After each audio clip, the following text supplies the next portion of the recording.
Welcome back to Think Design Work Smart. I'm Alex Bolboaca and I'm coming at you from the Mozaic Works studios. And today we have part two of our reaction to the McKinsey's report on developer productivity, or measuring developer productivity.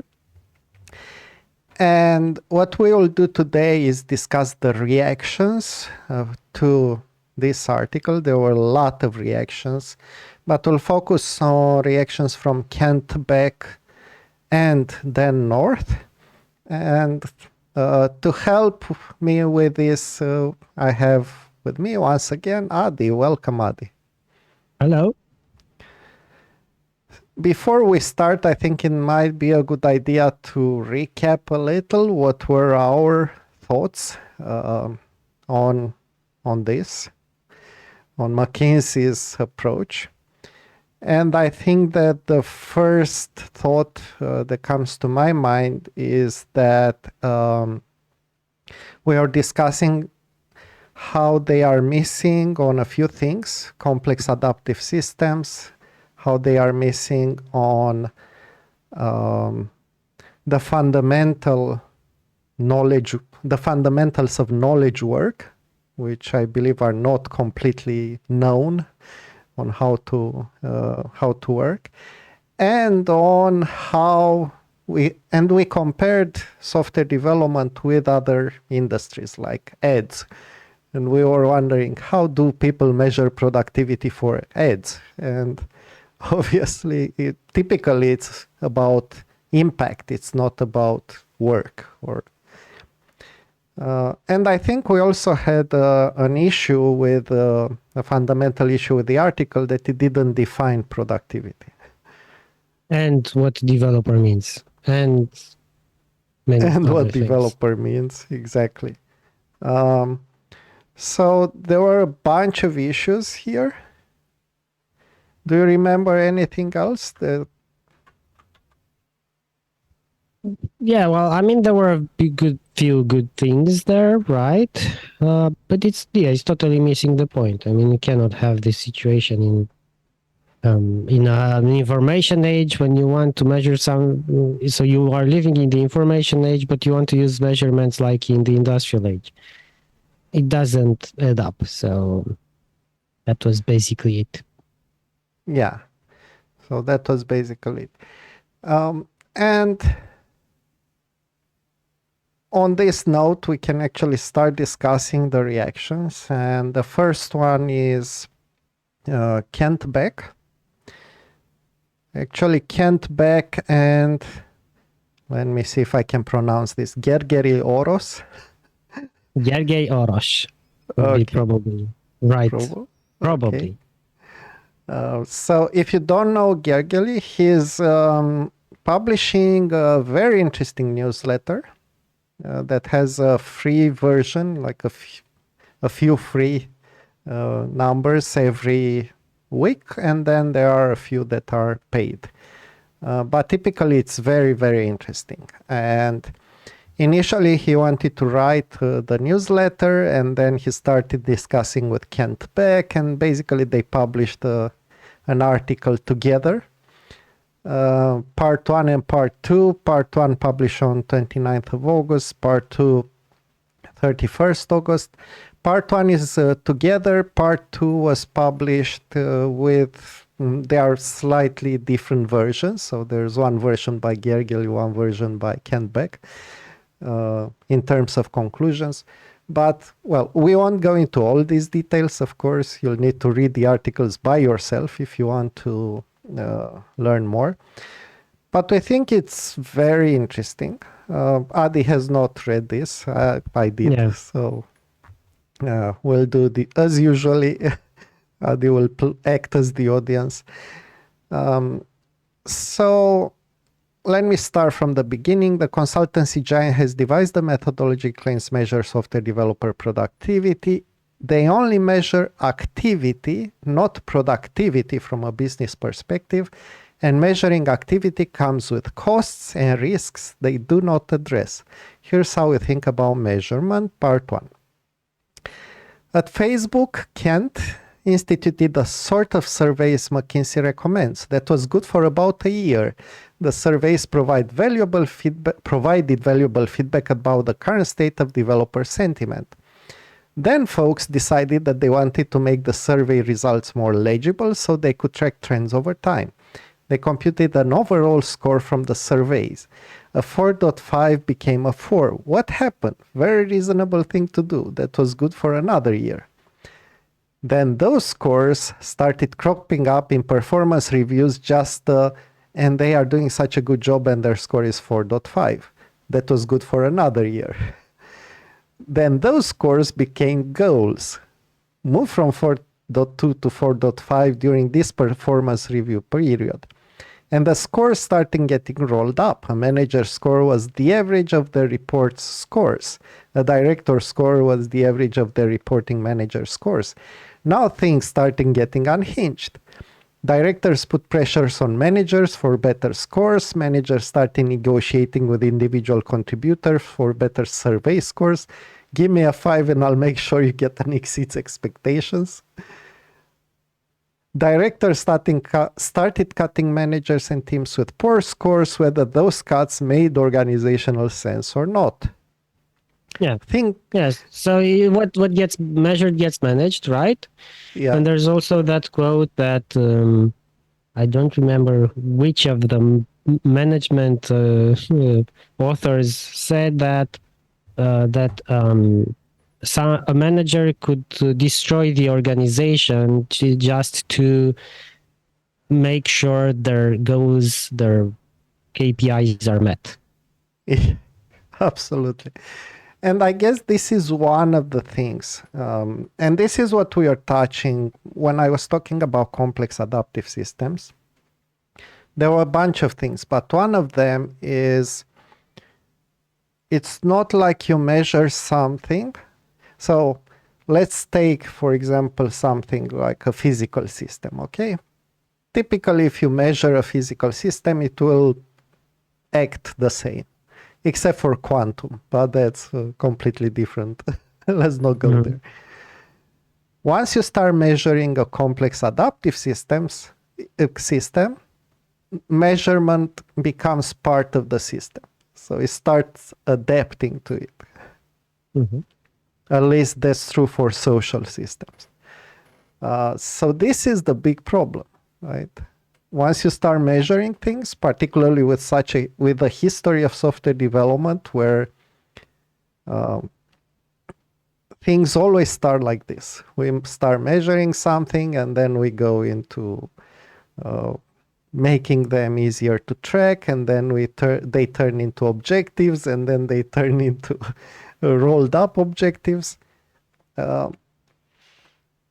People who've been through this cycle many times know what's coming, so they will play the system.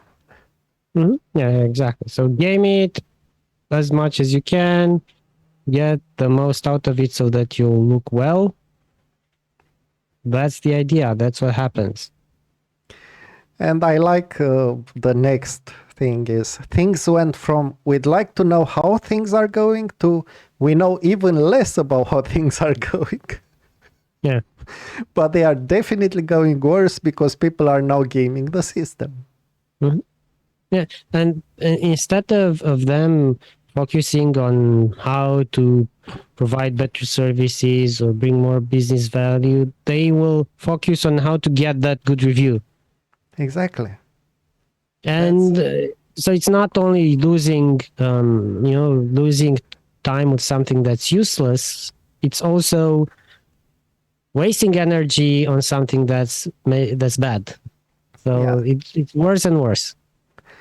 And I think on one hand, if this happens at Facebook but a large company, is not such a big problem because there are enough resources to keep the company going, right? Yeah, for a while. I mean, it depends. If it lasts for 10 years, probably they'll go bankrupt, even Facebook. I mean, if now nothing changes, it can be bad, right? But if you try this in a smaller organization, you might go bankrupt faster. So Yeah, of course. You don't have all the capital, all the resources. Of course. yeah. All right. So let me go to another paragraph that I found interesting. As tempting as it is, we won't go into a detailed critique of the McKinsey article and the measurement methodology. The thinking that's evident in the article is absurdly naive and ignores the dynamic of high-performing software engineering teams. Kind of what I was talking about with complex adaptive systems. This is the team dynamics. That would be another way of thinking about it. Although with team dynamics, one thing that you are missing is the dynamics between multiple teams. So you need to take into account both these things. Yeah. But it was written for a reason. CEOs and CFOs are increasingly frustrated by CTOs throwing up their hands and saying software engineering is too nuanced to measure when sales teams have individual measurements and quotas to hit, as do recruitment teams in the numbers of positions to fill. The executive reasoning goes, if other groups can measure individual performance, it's absurd that engineering cannot. The reality is engineering leaders cannot avoid the question of how to measure developer productivity today. If they try to, they risk the CEO or CFO turning instead to McKinsey, who will bring their custom framework, deploy it, even as the CTO protests, and start reporting on custom McKinsey metrics like developer velocity benchmark index, contribution analysis, and talent capability. I like that they picked the same ones that we thought are silly and very... we believe that introducing such a framework is wrong-headed and certain to backfire. The McKinsey framework would most likely do far more harm than good to organizations and to the engineering culture at companies. Such damage could take years to undo. Very important. So, yeah, before you jump the train. Okay. So, the next part is, this is where the most value is, and this is where we'll spend more time. We won't go through the details of all the articles. But this second part, a mental model of the software engineering value, this is where it becomes really interesting for me. Because they start from an example, how does software engineering create value? Take the typical example of building a feature, then launching it to customers and iterating on it. What does this cycle look like? Say you are talking about a pretty autonomous and empowered software engineering team working at a startup who are in tune with customers. And then they basically show 4 steps, kind of spot a customer pain point, brainstorm how to solve it, make a plan, write the code, ship it. Second step, design docs, code written, the feature in production. Third step, customers behave differently. Fourth, value generated through this change. Example, more revenue, less churn, etc. And then they update the mental model with 4 steps. And I really like this diagram because I think it captures a lot of things. Starts with effort, then output, then outcome, and then impact. Yeah. And I think we were talking last week about impact a lot. Mm-hmm. Right? Because impact, what would the impact be? 5% more users, or sales, increase in sales, or people paying for more services. Basically, how you should measure your objectives, more or less. Yeah. Like with the impacts, starting from impacts that you do. And then we are also talking about return of investment, which is basically, when you think about this, one model you could apply is, even if you are an executive, is we want to add a feature or a capability or something to our product. We don't know precisely the effort. We might try to estimate it, but honestly, estimation is quite variable. Maybe we have some past data and we can approximate it, but there's an error margin to be considered there. We know the potential impact, or we are not sure. But we might say, I'm willing to invest, let's say, $10,000 to get 1% increase in customers or in customer satisfaction. And this is what an investment model for software would look like. Now, I know it's not very pleasant for managers to do that because fundamentally you are doing a number of bets. Yeah. But that's pretty much where we are, I think. And I think it's not because of software. No. That's not the bet. The bet is the market. The bet is the human, how humans react. That's the complicated problem, and even the complex, the difficult part. Yeah. Because that's what you do. You say, look, I guess I'll have this impact, but I don't really know if it will be like that or not. I need to check it out. So I need to make an experiment. And that experiment will cost me this amount. It's more related to how humans react and less with the software. And I think this is a very typical mistake that you can see generally in big organizations when they want to measure software productivity. It's not about software productivity. Yeah, exactly.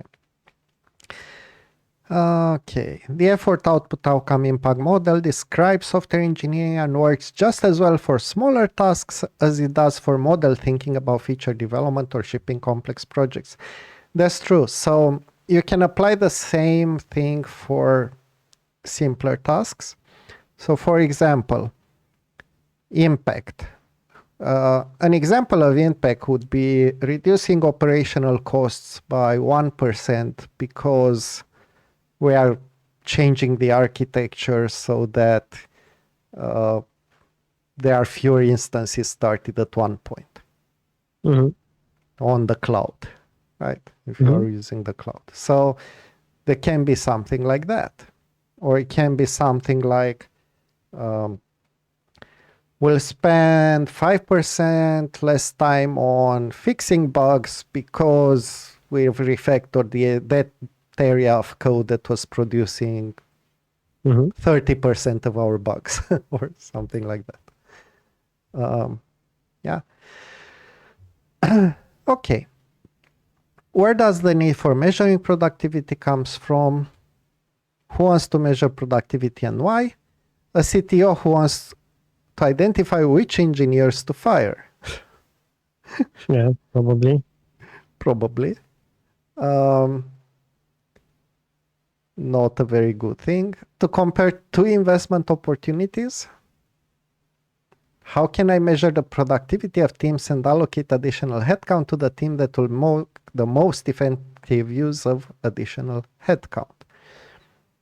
To answer this question, you want to compare the return of investment. This is not a question about productivity, it's about the impact. Yeah. To manage performance, how can I measure engineering productivity to identify and reward the top 10% and to identify the bottom quarter in order to debug and improve their performance? Guess what? You can do this. A hands-on manager can immediately name their top and bottom performers. So this is basically what we are discussing, that the team will know. Of course. If you ask the and team. not just the manager. You can ask people from the team. Yeah. A software engineer who wants to grow at their craft, the question could be, how can I measure my own productivity and which metrics can I improve to become a better engineer? And Kent Beck talks about how he proposed aim to only have one red test at a time when using test-driven development. So this would be a technique. Set a goal to merge a pull request every day and check this goal over a week. Right? So, but this would be individual, not manager, not company level, not and kind of self-assessment more. self-assessment. Yeah. Not something that anybody else is tracking, only you are tracking individually. Mm-hmm. And then they talk about why can sales and recruitment measure productivity so accurately. And I like this story. He's talking about sales. So I've told this story a number of times, but as far as I knew, I've only heard it from Kent Beck, but now he actually wrote it, so it's good to look at it. So Kent was part of a meeting of sales and engineering leadership in one of the past companies. I clearly remember this meeting when it was engineering and sales leadership reporting on progress. Each person from the sales team spoke and gave an update, which went something like this. My team's target for the quarter was $600K and we deliver $520K. I take accountability for the miss. Here are the reasons it happened, and here is my plan of what I'm changing to hit next quarter's goal of 650. Additionally, there is a 2-quarter long initiative I'm putting in place, which I'll expect will bring an incremental 100K for each quarter once complete. Any questions?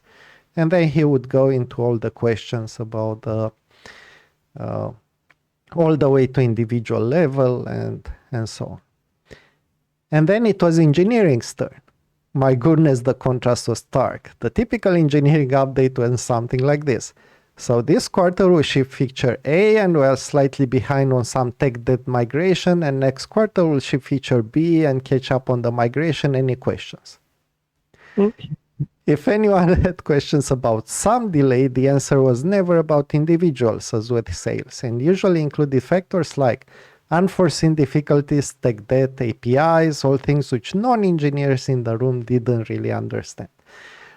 So this story shows me, and I keep talking about this, I think we have a really bad way of communicating the challenges.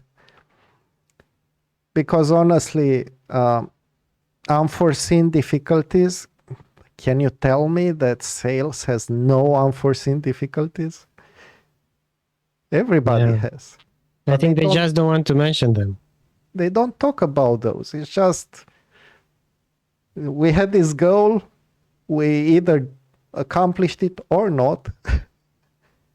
And it's as easy as that. Of course, everybody has unforeseen difficulties. It's not something that's worth discussing in an executive meeting. But you can discuss about other things. Not necessarily about individuals, but you might say Team X was freshly formed. They had no experience, Of so course. you can discuss at team level. You can discuss. Or someone left that team and the other, and we had this. I don't know. Yeah, there can be issues like that as well. One of a few of our key members got sick by COVID. I don't know. Can have all sorts of stuff like that, or take the flu. Yeah. Happens, right? Yeah. When the person who knew everything about our system has now retired, or no. The level of accountability we sales and customer support work with is on a completely different scale from what a CEO observes from engineering. And this is, to me, where I believe we need to step up. So maybe McKinsey's model is not the right one, but we need to step up in terms of accountability. Things will not work this way. I mean, some things will get forced on us and we won't like it. It's much better to step up. But when the CEO examines overall departmental costs, engineering probably costs more than sales. So of course they have. Yeah. All right. So let's return. This is interesting. Let's return to our effort output outcome impact mental model. We can apply this model to sales and recruitment. This is where it gets really interesting because they are actually compiling them. comparing them. The sales team measures itself by deals closed. So where does this metric go into the model? It falls into outcome or impact, right? So effort would be collecting leads, going to meetings, calling people, follow up, and so on. Output, number of emails, quotes, number of quotes you send out, contract drafts that you send. But really the outcome is how many deals are you closed, how many deals are pending. Yeah. How many dollars in closed deals. That's it. And the impact is percent of target hit plus retention, upsell, churn. So recruitment, I won't go into it, but it's kind of the same. You have a number of candidates, you're writing emails to them. That's effort. Output would be rejection emails. Outcome, numbers of offers made, number of rejections, close percentage, numbers of heads filled, impact percent of target hit. So neither Ken nor I have seen accountable teams within tech companies which are not measured by outcome and impact. In order to make software engineering more accountable, we need to look at how to do this. And then they talk about DORA metrics, which we touched upon last week. And 3 of them fall into the outcome category, only 1 falls into the impact. So as we were discussing, they are not really the final things. They are really useful for DevOps, which is where they come from initially. Yeah. But it's mostly outcome. And then they look at the McKinsey model. And guess what they are measuring? Most of the things are in the effort category, some in the output, nothing in outcome, and retention on impact. Yeah. So going a bit back to that that idea that we need to measure more software, I'd say that one good way to step up to improve the game is to really look at your impacts and stop measuring outputs and start measuring outcomes. Now, this is kind of difficult because I saw tech people like to stay in their tech world, and they say just someone from the business tell us what to do, and then let's do it. Yeah, and I think another thing that muddies the waters is when you have teams that are working on so small things. Yeah, of course. So that's what I'm saying. If you change this and you have teams that focus on business areas and they start working on the business area for a longer period of time, I mean, tech teams, you can start seeing this business approach, this business mind. You need to give them some time, of course, maybe 1 year, maybe 2 years.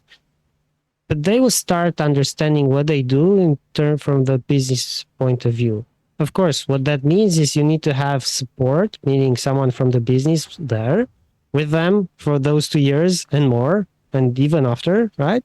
So that they will understand what they are building, what's the impact of each one. And after each production increment, they will understand what happened. They can, attend UX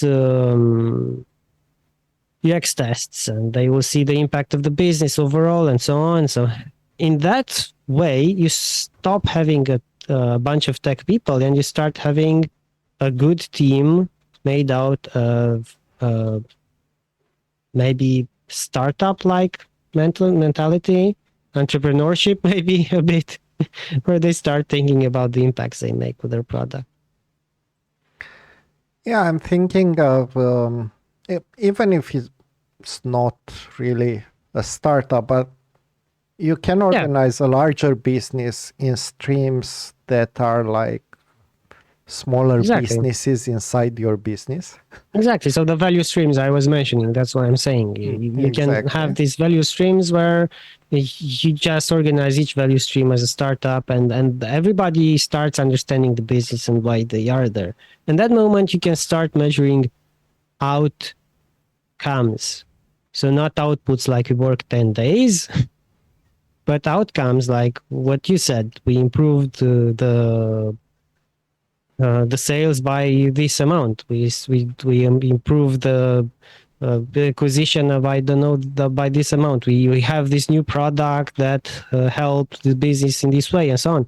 So you can start talking in these terms, and anyone from the business can start to the CEO in these terms, and Yeah. that's really amazing. It's really powerful.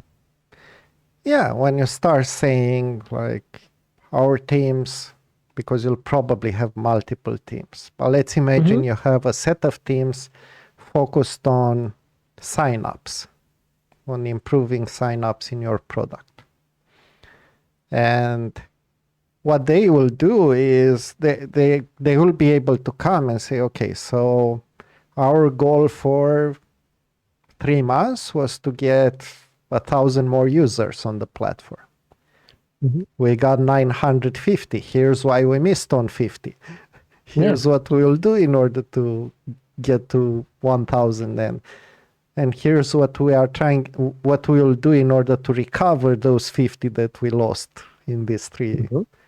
And this is months. a really good conversation to have with anyone.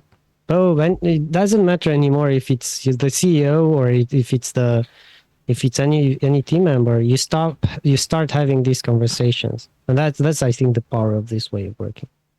Yeah. Um, Now, I think where things get a little bit muddier, but it's the same as with sales, right? It's the same problem. Um, when for certain things, it's you can't predict exactly how many people will come. Yeah, of course. This shouldn't stop you from setting a goal, Hmm. anyway, And and maybe a stretch goal. taking responsibility for that goal. Yeah, yeah, yeah, for I sure. think this is one logical gap that's I feel is very difficult for developers to jump over, because there's one thing, the logical part of things, where you're looking at things and you say, logically, this is what we could expect will happen. Hmm. When you talk about the business side, you often need to do a leap of faith and say, we'll get, I don't know, 1,000 more users. Hmm. Okay. In the beginning, as a developer, you might look at that and say, those people are crazy. How will we get 1,000 developers? It makes no sense. I cannot commit to this. You'll find Hmm. all the reasons not to do Hmm. this. And in a way, it's a good conversation, because engineering is also about finding out the limitations of the system. Right? But it's also very important not to limit yourself to and not to imagine only limitations in the system, if it makes any sense. So even if you don't believe in a goal, it's really good to say, yeah, we'll commit to that goal. And when you get there, if you get there, it's great because you've achieved it. If you don't get there, then it's great because you can talk about and actually analyze things from a perspective that's where you have more data, and to know how to do this better next time, and which are the real limitations and so on. So, but it is a leap of faith. I guess this is one reason why it's so difficult for developers to do. Um, all right. I'm gonna skip a little bit more just to the end of this first part, and I really invite you all to read it, to read this article, because it's very good. There is undoubtedly mounting pressure from the business in wanting to quantify the production of software development teams. Companies like McKinsey are responding to this clear demand by providing frameworks that promise to do exactly this. Measuring effort and output is attractive. Those comes with trade-offs that will negatively impact the engineering culture. As engineering leaders, be sure to consider this trade-off and how it could change the incentives of developers. And with this, let's skip to part 2.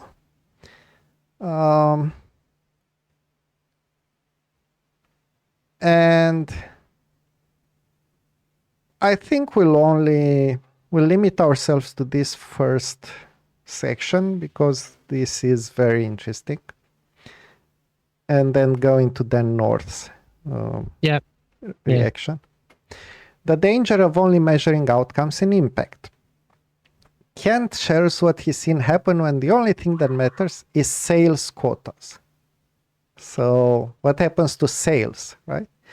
Individual goals discourages people from working together as everyone is chasing their own quota, and this can lead to missed opportunities. For example, take the opportunity to close a mega sale that spans several regions. For this, multiple sales representatives must work together, and the sale would be credited to the representative who discovered the opportunity. But other sales folks are incentivized not to help. The company loses an attractive prospect without knowing it. Individual incentives can work against the long-term profitability goals of the company. I saw firsthand how a star salesperson operated. They always hit their quota and collected a hefty bonus. How did they do it? Well, they knew that sales could fall through any time, so they always had several prospects in the pocket who they could convert any time. And so put them off until the end of each quarter. They only converted them if they needed to hit their quota. In order to maximize personal gains, they did not maximize the company's gain. Yep. Again, gaming the system. Gaming the system. So this is where it's important to understand that numbers are not neutral. Metrics are not neutral. Metrics will influence behaviors. And this is where things get really bad. Yep. And with this, let's move to the next thing, which I found really funny. The reaction from Dan North to exactly the same article.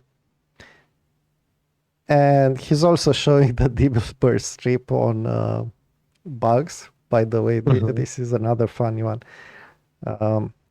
When the pointy-haired boss comes and says, our goal is to write bug-free software. I'll pay a $10 bonus for every bug you find and fix.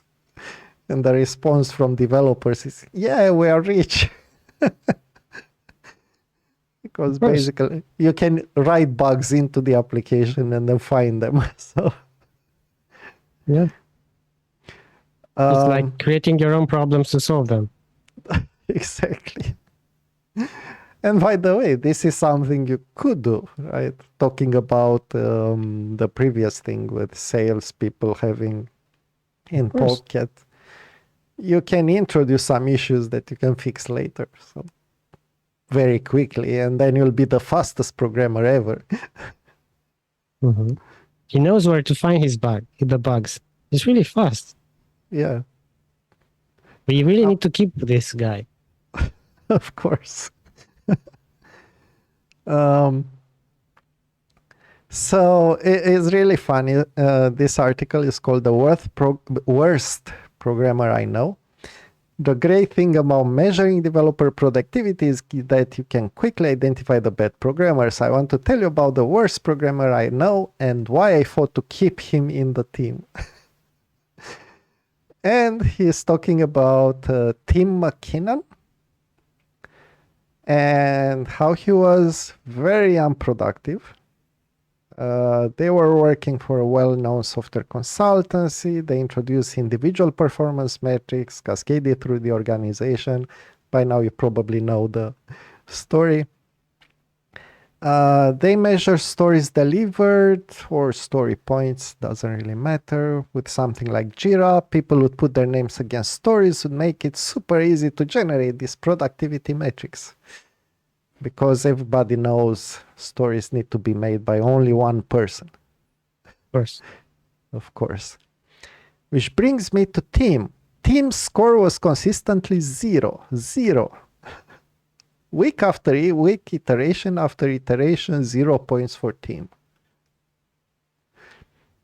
Well, team clearly had to go. This was the manager's conclusion, and he asked me to make the necessary arrangement to have team removed and replaced by someone who actually delivered, stories. And I flatly refused. It wasn't even a hard decision to me. I just said no. You see, the reason that Tim's productivity score was 0 was that he never signed up for any stories. Instead, he would spend his day pairing with different teammates. With less experienced developer, he would patiently let them drive whilst nudging them towards a solution. He would not crowd them or railroad them, but let them take the time to learn while carefully crafting moment of insight and learning. Often ask Socratic questions, what ifs, how else is. With seniors, it was more like co-creating or sparring, bringing different worldviews to bear on a problem to produce something better that either of us would have thought of on our own. Tim is a heck of a programmer, and you always learn something pairing with him. Tim wasn't delivering software. Tim was delivering a team that was delivering software. The entire team became more effective, more productive, more aligned, more idiomatic, more fun, because Tim was in the team. Yeah, this is what happens. But productivity 0, right? Yes, because again, measuring individual productivity is a bad thing to do. Yeah, and honestly, I thought a little bit since our last week's discussion, and I think there are two different ways of forming arguments. One is argument by analogy, which is what we are discussing about when we talk about sales, or we are trying to compare with ads, with advertising companies, or sales, or recruitment, and so on. But there's also another type of argument, which is from first principles. And this is where I think it makes a lot of sense. For me, first principles in terms of software development, you need to think about knowledge. You get knowledge in, you get knowledge out. The knowledge in is unstructured, is unclear, is what you get out is something that's very refined. So what you are basically doing, if you are thinking from first principle, is refining knowledge. And the problem with refining knowledge is that sometimes you need more brains to it. And it actually makes sense. So the only measure that would make sense from first principles is kind of the, how would you call this? The productivity of refining knowledge. The speed with which you refine knowledge. Yeah, how let's say how much you can learn, how fast you can come up with good solutions for difficult problems. Something like that, more or less. But this is fundamentally, I can't imagine a way to measure this. Because it would mean, it depends a lot on the input. So if the input is less refined, it will take more. If the input is more refined, it will take less, ideally. But it's not like oil, where you could probably measure, how refined it is and so on. It's much more fluid. And so because of this, I see no other way of doing this from first principles. The only way you can do this is looking at the outcomes and allowing for these people who are, not doing anything, but actually growing the team. Or it's also very complicated because depends on the teams you have, right? You can have teams which are very aligned, and teams that have, let's say, people with the good seniority, good experience, and then probably don't need someone to do this. They will align by themselves because they know how to do this. Or we can have people who are very, very knowledgeable, but they cannot communicate well, and then they cannot align between themselves. Or you can have less, let's say, senior people who have less experience, and then of course you need someone to teach them, to get them to good examples. But even if you have the best team, they still need time and a good atmosphere to be able to come up with good solutions. So do you have this atmosphere inside the organization? Do you have the situation?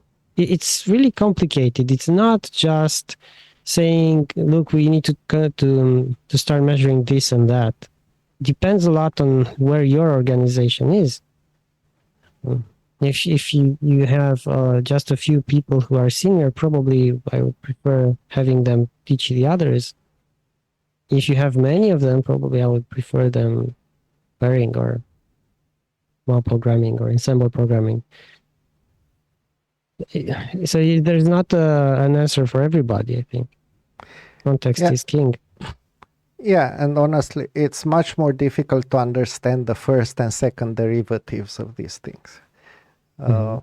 So let's say I'm solving a problem that's the normal function. First derivative is I'm helping somebody solving the problem faster. Yeah. How much faster would be that's my productivity is in how much faster they are solving the problem. And then the second derivative is even harder to understand because I'm working with people who can help these people learn faster, and I am helping them help the others move faster. So it's already, second derivative is much more complicated than this. So yeah. All right. Yeah. I think that's it for today. Anything else you'd like to say in the conclusion? Or I'd like to end with what I started. Be very, very cautious about metrics you use, because metrics by themselves don't have any value. The interpretation is important. I don't think in any domain you can have just one or two or three metrics to tell you everything, all the story. So careful with what metrics you use, and careful that those metrics that you use will generate the improvements or will generate actions in your organization. If you use the wrong metrics, your actions will be wrong. So be very, very cautious about that. Yeah. So first level effects and second level effects on systems. Thank you, Adi. Very interesting as usual. So that's it. This was the second part of our discussion, this time treating the reactions to McKinsey's article and method of measuring individual developer productivity. What I plan to do, and it's already set up probably for next week, we'll have a guest with whom I will discuss about metrics, errors, and all kind of fun things like that, and their impact on complex adaptive systems, and not only. So stay tuned also for the part 3 of this discussion, which I think will be the last one, because we have much more, or many more interesting topics coming up. Thank you kindly for the view. Leave us a comment. And until next time, remember to think design and work smart.